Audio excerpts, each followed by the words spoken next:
नमस्कार जोहार। चलिए देखते हैं छत्तीसगढ़ की 10 फटाफट बड़ी खबरों को। बजरंग दल बीजेपी के साथ बजरंग बली हमारे साथ। धान खरीदी पर सीएम भूपेश ने केंद्र को घेरा। मंत्री मोहम्मद अकबर के बाद आज मंगलवार को छत्तीसगढ़ की सीएम भूपेश बघेल ने भी केंद्र की मोदी सरकार को घेरा है।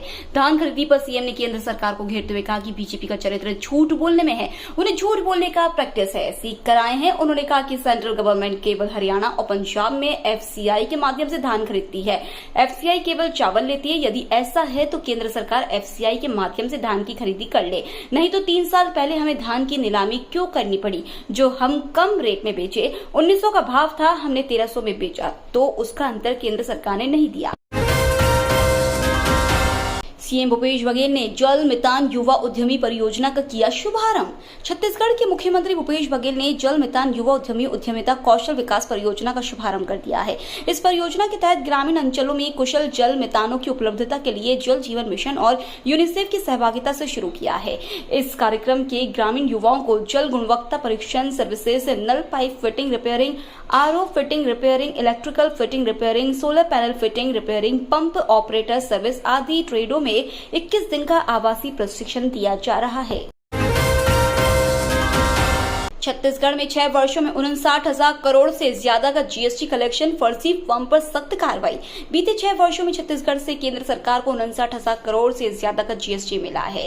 केंद्रीय जीएसटी ने वित्तीय वर्ष 2017-18 से लेकर वित्तीय वर्ष 2022-23 तक प्रदेश से 59,750 करोड़ 87 लाख का जीएसटी कलेक्शन प्राप्त किया है। वहीं दूसरी ओर इस वित्तीय वर्ष 2023-24 के 2 महीनों में यानी अप्रैल और मई में ही प्रदेश में केंद्रीय जीएसटी द्वारा 2,611 करोड़ का जीएसटी प्राप्त किया। यह कलेक्शन वित्तीय वर्ष 2022-23 में अप्रैल और मई माह में प्राप्त जीएसटी की तुलना में 143 करोड़ यानी 6% ज्यादा है।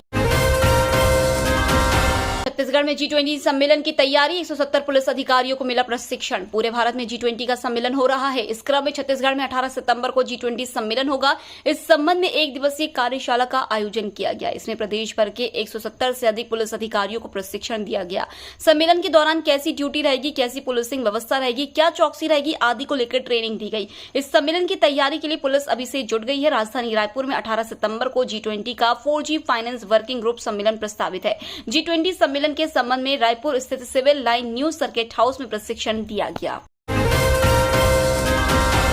ईडी की बड़ी कार्रवाई। छत्तीसगढ़ के 2,000 करोड़ के शराब घोटाले का आरोपी गिरफ्तार। छत्तीसगढ़ के बहुचर्चित 2,000 करोड़ के शराब घोटाले में ईडी ने बड़ी कार्रवाई की है। शराब घोटाले में सुर्खियां बटोरने वाले अरविंद सिंह को अब ईडी ने गिरफ्तार कर लिया है। अरविंद काफी समय से फरार चल रहे थे। ईडी को जानकारी मिली कि अरविंद की मां का निधन हो गया है। अरविंद अंतिम संस्कार करने पहुंचेंगे, जिसके बाद केंद्रीय प्रवर्तन निदेशालय की टीम 12 जून को सीधे भिलाई के रामनगर मुक्तिधाम पहुंची, जहां शराब कारोबारी अरविंद अपनी मां का अंतिम संस्कार करने पहुंचे थे। ईडी ने वहीं से अरविंद को हिरासत में ले लिया। हिरासत में लेने से पहले अधिकारियों ने अंतिम संस्कार करने तक का समय दिया। उसके तुरंत बाद अरविंद को ईडी पूछताछ के लिए रायपुर ले आई। छत्तीसगढ़ में 16 जून से खुलेंगे स्कूल। सरकार ने जारी किया गाइडलाइन। राज्य में इस साल शाला प्रवेश उत्सव 16 जून से 15 जुलाई तक मनाया जाएगा। प्रवेश उत्सव के आधार पर स्कूलों में व्यापक बदलाव देखने को मिलेगा। इस वर्ष अधिक से अधिक सरकारी स्कूलों को सुगर पड़वैया योजना के निर्धारित मानदंडों में लिया जाएगा। मुख्यमंत्री भूपेश बघेल की घोषणा के अनुरूप स्कूल जतन योजना शालाओं का आकर्षक एवं सीखने के प्रभावी केंद्र के रूप में विकसित किया जाएगा। शिक्षकों के सतत क्षमता विकास के माध्यम से कक्षाओं में नवीन, रोचक एवं प्रभावी शिक्षण प्रक्रियाओं को लागू किया जाएगा। अधिक से अधिक गांवों को शून्य ड्रॉप आउट गांव के रूप में घोषित किया जा सकता है। छत्तीसगढ़ में भी लागू हो सकती है शराबबंदी। 18 जुलाई से मानसून सत्र की होगी शुरुआत। छत्तीसगढ़ में आगामी 18 जुलाई 2023 से विधानसभा के 4 दिवसीय मानसून सत्र की शुरुआत की जाएगी। यह सत्र 18 से 21 जुलाई तक चलेगा। मीडिया की रिपोर्ट के अनुसार चुनावी साल में आखिरी विधानसभा सत्र के दौरान छत्तीसगढ़ के मुख्यमंत्री भूपेश बघेल कई लोक लुभावनी योजनाओं की घोषणा कर सकते हैं। रिपोर्ट में इस बात की चर्चा की जा रही है कि छत्तीसगढ़ की बघेल सरकार की ओर से 4 दिवसीय विधानसभा के दौरान विभिन्न विभागों में कार्यरत अनियमित कर्मचारियों को नियमित करने का ऐलान किया जा सकता है। इसके साथ ही इस विधानसभा सत्र के दौरान सरकार राज्य भर में बिहार की तर्ज पर शराबबंदी पर जैसे अहम सामाजिक मुद्दों पर भी ऐलान कर सकती है। कांग्रेस सरकार ने किया सामाजिक और आर्थिक अधिकार पहुंचाने का काम, सीएम भूपेश बघेल। छत्तीसगढ़ के मुख्यमंत्री भूपेश बघेल ने कहा है कि हमारी सरकार गांवों, किसानों, आदिवासियों, मजदूरों, महिलाओं के सशक्तिकरण के लिए काम कर रही है। राज्य सरकार ने हर वंचित तबके तक उनके सामाजिक और आर्थिक अधिकार पहुंचाने का काम किया है। मुख्यमंत्री भूपेश बघेल ने कार्यक्रम में लगभग 650 हितग्राहियों को लाभान्वित किया। इनमें 103 लोगों को शिक्षक के लिए नियुक्ति पत्र, 193 हितग्राहियों को वन अधिकार पट्टा, 100 लोगों को आयुष्मान कार्ड, 39 लोगों को स्वामी आत्मानंद विद्यालय के शिक्षक के लिए नियुक्ति पत्र के साथ ही 100 किसानों को एटीएम, 50 किसानों को मिलेट के बीज और 10 किसानों को स्प्रे वितरित किया। छत्तीसगढ़ में चुनाव की तैयारियों पर सीएम भूपेश बोले, सोशल मीडिया में बीजेपी का अफवाह फैलाना काम।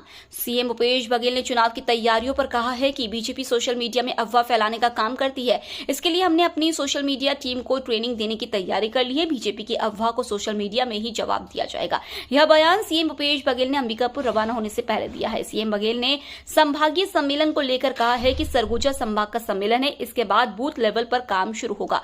सीएम भूपेश बघेल ने कहा है कि कांग्रेस चुनाव के बाद से तैयारियों में लगी है। सभी विधानसभा घूम चुके हैं। ये तीसरे दौर का दौरा है। लगातार दौरे करते रहे, जनता से मुलाकात कर रहे, संगठन के लोगों के साथ बातचीत चलती रहे। चक्रवाती तूफान बिपारजॉय का अलर्ट। मध्य अरब सागर के ऊपर बेहद गंभीर चक्रवाती तूफान बिपारजॉय बढ़ रहा है। इसका प्रभाव सौराष्ट्र और कच्छ क्षेत्रों को पड़ेगा। ऐसे ही मध्य रेलवे को भी प्रभाव पड़ेगा। इससे कई ट्रेनें रद्द रहेंगी, वहीं कई ट्रेनों का रूट बदल जाएगा। इससे सफर में जाने वाले यात्रियों को आवागमन में दिक्कत होगा। वहीं 14 जून तक अगले 4 दिनों के लिए चक्रवात बिपारजॉय का पहले से ही पूरे सौराष्ट्र क्षेत्र में बना है। 14 से 17 जून तक ट्रेन प्रभावित रहेगी। इस तूफान से सौराष्ट्र और कच्छ क्षेत्रों को प्रभावित होगा। संवेदनशील क्षेत्रों में भावनगर, महुआ, वेरावल से पोरबंदर क्षेत्र, ओखा से HAPA और गांधीधाम क्षेत्र शामिल है। ये तो थी आज की बड़ी खबरें। डेली खबरों से अपडेट रहने के लिए चैनल सब्सक्राइब करना बिल्कुल ना भूलें। धन्यवाद।